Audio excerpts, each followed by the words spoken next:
Hi అందరికీ welcome back to my channel GS Vihari. Friends, ఈరోజు video ఏంటంటే కేఏ పాల్ గారి గురించి.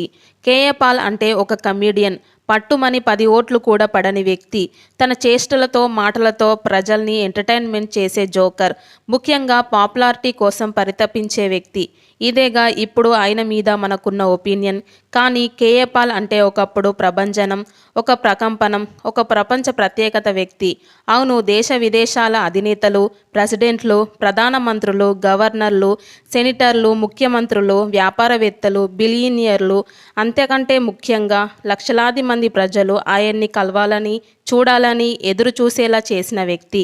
క్రైస్తవ మతానికి పరిచారకుడిగా ప్రపంచానికి పరిచయమై శాంతిదూతగా పేరు సంపాదించుకున్న వ్యక్తి కేఏ పాల్. నిరుపేద కుటుంబంలో పుట్టి నియంత్రణలకు సైతం శాంతి మంత్రం బోధించిన కరుడు. తిండి లేని జీవితం నుంచి తిరగడానికి చార్టెడ్ ఫ్లైట్ సంపాదించుకున్న అసామాన్య వ్యక్తి కేఏ పాల్. చారిటీలు పెట్టి లక్షల కోట్ల రూపాయలతో లక్షలాది మందికి సైతం సహాయం చేసిన గొప్ప వ్యక్తి కేఏ పాల్. అలా జీవితంలో ఉన్నత శిఖరాలకు చేరుకొని కాలం కలిసిరాక ఆ శిఖరంపై నుంచి అమాంతం కిందకు పడి పేరు, మర్యాద, డబ్బు పోగొట్టుకొని పరిస్థితులు అడ్డం తిరిగే జాలు జీవితం గడిపిన వ్యక్తి కేఏ పాల్. ప్రపంచ అధినేతలు ఆయన ఆశీర్వాదం కోసం ఎదురు చూస్తే నేడు ఆయన రాజకీయ పార్టీ పెట్టి తెలుగు రాష్ట్రాల్లో గుర్తింపు కోసం ప్రయత్నిస్తూ నవ్వుల పాలు అవుతున్నాడు. అలా జీవితంలో అసాధారణ విజయాన్ని సాధించి ఆఖరికి అన్నీ కోల్పోయిన కేఏ పాల్ అసలు ఎవరు, ఎలా ఎదిగాడు, ఆయన సాధించిన విజయాలు ఏంటి, ఆయన భారతదేశానికి చేసిన సాయాలు ఏంటి, అంతటి విజయాన్ని సాధించి ఎలా పతనమయ్యాడు, ఎందుకు నేడు అందరి దృష్టిలో కమీడియన్గా మిగిలాడు, కేఏ పాల్ని తొక్కేసింది ఎవరు, ఎందుకు, ఇలాంటి ఎన్నో ప్రశ్నలకు సమాధానాలన్నీ ఈ వీడియోలో దొరుకుతాయి. సరే, కామెడీ పరంగా చూసినా ఆయన మనల్ని ఎంతో నవ్వించారు, ఆనందపరిచాడు. కనుక ఈ ఒక్కసారి ఆయన గురించి సమయాన్ని కేటాయించి తెలుసుకోండి. ఆ తర్వాత మీరే నిర్ణయిస్తారు ఆయన నిజంగా కమెడియనా కాదా అనేది. అండ్ ఇలాంటి మరెన్నో ఇన్ఫర్మేటివ్ వీడియోస్ కోసం మీ కొరకు తెచ్చేందుకు మీ సపోర్ట్ ఈ వీడియోకు జస్ట్ లైక్ చేయండి చాలు. సో ఇక లేట్ చేయకుండా let's get into the video. 1963 September 25న విశాఖపట్నం జిల్లాలో ఉన్న చిట్టివలస అనే చిన్న గ్రామంలో వెంకట్రావు సంతోషమ్మ దంపతులకు జన్మించాడు కిలారి ఆనంద్, అలియాస్ కిలారి ఆనంద్ పాల్. షార్ట్కట్లో కేఏ పాల్గా పిలుస్తారు. పాల్కు 2 సంవత్సరాల వయసు ఉన్నప్పుడే వాళ్ళ నాన్నగారికి ఆరోగ్యం చెడిపోయింది. ఆయన్ని అనేక చోట్ల అనేక హాస్పిటల్లో చూపించారు, అయినా తగ్గలేదట. చివరికి పాల్ నాన్నగారు మెంటల్గా కూడా డిస్టర్బ్ అయిపోయారు. దాంతో ఎన్నో ఊర్లు తిప్పారట, అయినా నయం అవ్వలేదు. అలా 3 సంవత్సరాలు బాధపడి చివరికి అతను ఆత్మహత్య కూడా చేసుకోవాలనుకున్నాడు. అప్పుడు ఒక క్రిస్టియన్ ఫాదర్ ఎం చార్లీస్ అనే వ్యక్తి వచ్చి ఒకసారి యేసు ప్రభుని కూడా ప్రార్థించండి అని చెప్పాడట.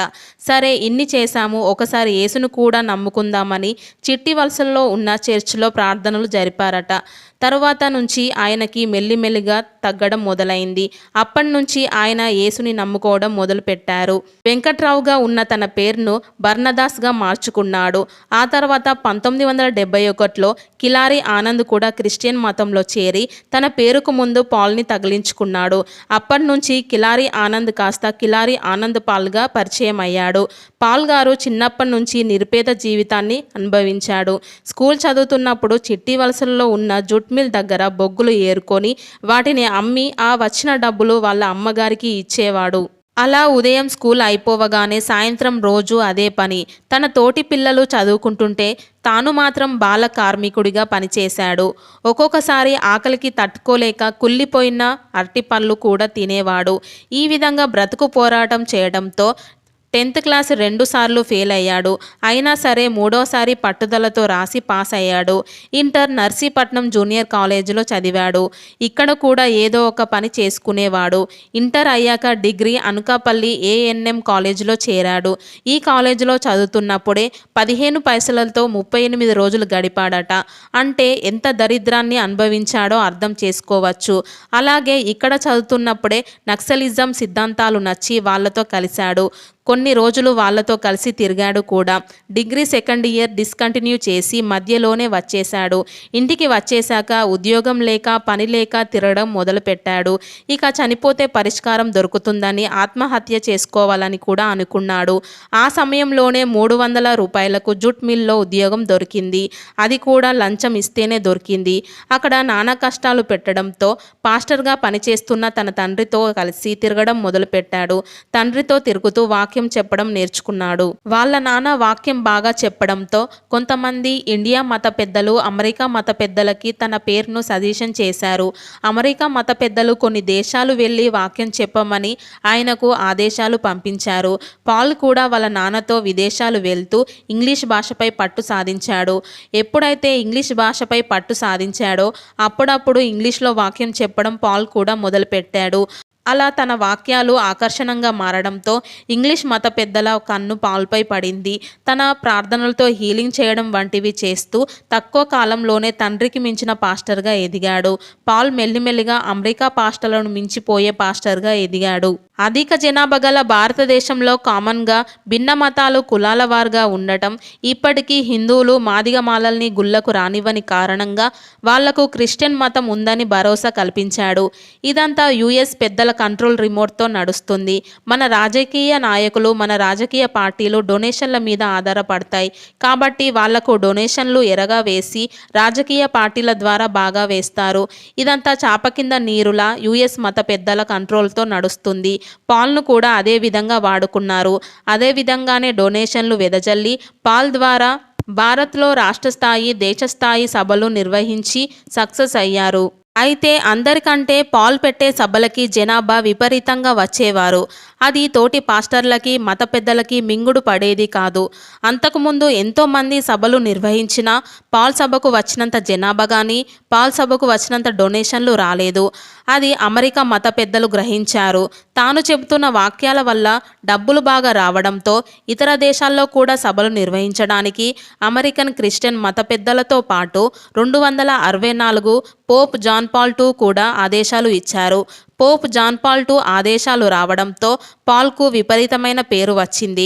పాల్ సభలు నిర్వహించి ఆ సభలకి బిల్ క్లింటన్, హాలీవుడ్ సినీ హీరోలతో పాటు ఎంతోమంది అమెరికా ప్రముఖుల్ని ఆహ్వానించడంతో అధిక జనాభా వచ్చేవారు.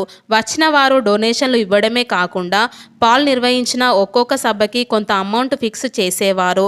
ఎవరైతే ఆ సభ నిర్వహించారో అమౌంట్ ఖచ్చితంగా ఆ నిర్వాహకులే ఇవ్వాలి. ఈ విధంగా పాల్ ఇండియాలో అమెరికాలో పాపులర్ అవ్వడంతో గ్లోబల్ ట్రస్ట్ని ఏర్పాటు చేసి పాల్తో అనేక దేశాల్లో భారీగా బహిరంగ సభలు నిర్వహింపజేసి పాల్ ద్వారా భారీగా డొనేషన్లు వచ్చేలాగా చేసేవారు. ఆ వచ్చిన డబ్బులు ఏ దేశాల్లో ఎంతెంత ఏ విధంగా ఖర్చు పెట్టాలో, మిగిలిన డబ్బులు ట్రస్ట్ నుంచి అమెరికాకి ఏ విధంగా మరలించాలో అంతా ట్రస్ట్ సభ్యులు నిర్ణయిస్తారు. అయితే దీని వెనుక అమెరికా ప్రభుత్వ రాజకీయ పెద్దలు కూడా ఉంటారు.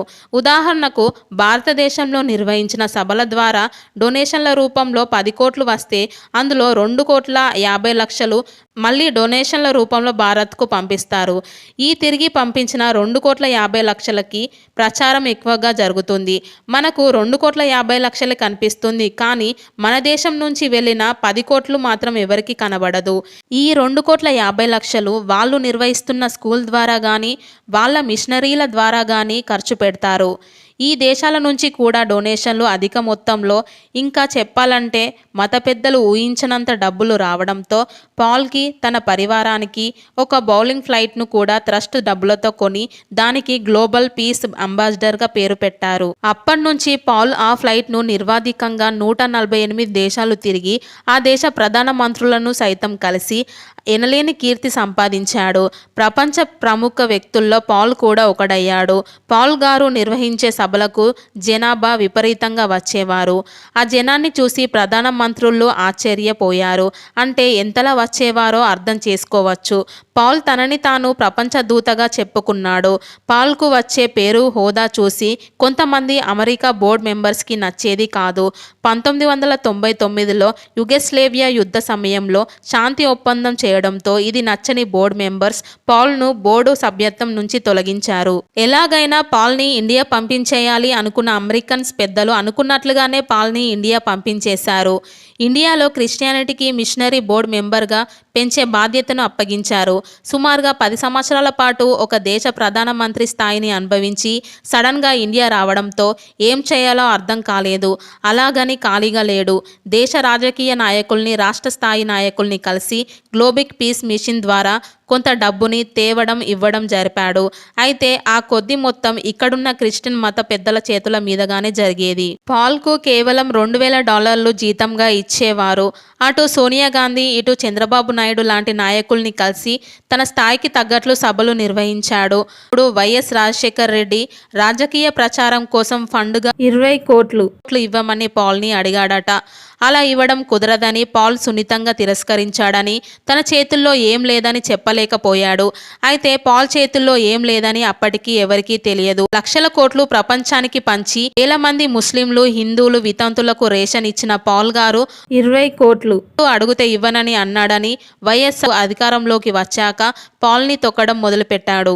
అప్పటికే ఢిల్లీలో కూడా సోనియా గాంధీ క్రింద పనిచేసే కొంతమంది నాయకులు పాల్ని డొనేషన్ అడగడం, అతను కాదనడం మామూలుగానే కేంద్ర ప్రభుత్వానికి, రాష్ట్ర ప్రభుత్వానికి బద్ధశత్రువుగా మారాడు. వెంటనే పీస్ మిషన్ క్యాన్సిల్ చేశారు. బ్రదర్ అనిల్కు కూడా పోటీ రాకూడదని పాల్ బలహీనతలను తెలుసుకొని తన స్థాయిని తగ్గించే ప్రయత్నం చేశారు వైఎస్ఆర్. పాల్ అన్నయ్య కూడా పాల్ మెంబర్షిప్ని క్యాన్సిల్ చేసి మొత్తం మత వ్యవహారాలు, అధికారాలు తన దగ్గరకు లాక్కోవాలనుకున్నాడు. ఇక ఏం చేయాలో తోచని పాల్ రాజకీయాల్లోకి రావాలని 2008లో ఒక ప్రజాశాంతి పార్టీని స్థాపించాడు. అయితే 2009 అక్కడ పోటీ చేయలేదు. ఆ తర్వాత పాల్ స్థాయిని తగ్గిస్తూ మత కార్యకలాపాలకి దూరం చేశారు. అంతటితో ఆగకుండా పాల్ని ఎలాగైనా ఇరికించాలని అదే అదునుగా భావించిన కొంతమంది పాల్ అన్నయ్యను, డేవిడ్ రాజును చంపిస్తే ఆ నింద పాల్పై పడుతుందని ఊహించి పాల్ అన్నయ్యను 2012లో చంపేసి పాల్పై అనుమానాలు రేకెత్తేలా చేశారు. నిజానికి ఇక్కడ పాల్ అన్నయ్యను, డేవిడ్ రాజును చంపాల్సిన అవసరం ఎందుకు వచ్చిందంటే పాల్కు వచ్చిన పేరు, హోదా ఇక్కడున్న మత పెద్దలకు జీర్ణించుకోలేకపోయారు. వాళ్లతో పాటు వాళ్ళ అన్నయ్య డేవిడ్ రాజు కూడా జీర్ణించుకోలేకపోయాడు. దాంతో కొంతమంది నాయకులు డేవిడ్ రాజుని పాల్కి వ్యతిరేకంగా ఉసిగొల్పారు.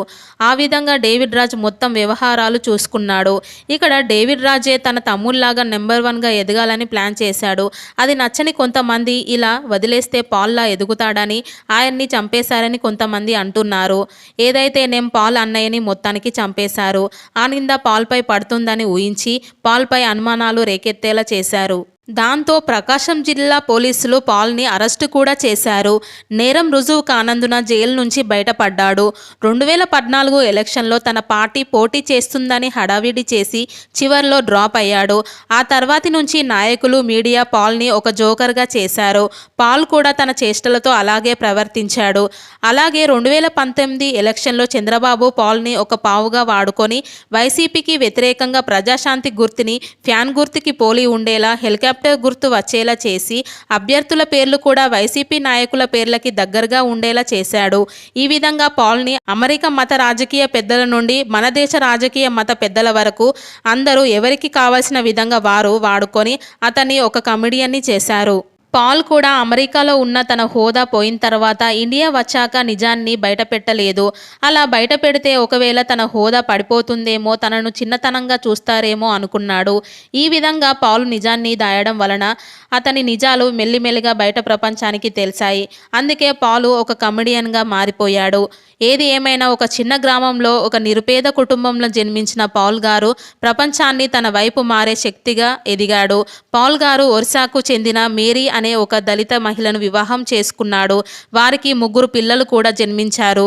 చూశారు కదండి. ఈ వీడియో కనుక మీకు నచ్చినట్లయితే లైక్ చేయండి, షేర్ చేయండి. అలాగే మా ఛానల్ని సబ్స్క్రైబ్ చేసి పక్కకున్న బెల్ ఐకాన్ని ఒక్కసారి మోగించండి. చివరి వరకు ఈ వీడియో చూసినందుకు థ్యాంక్ యూ.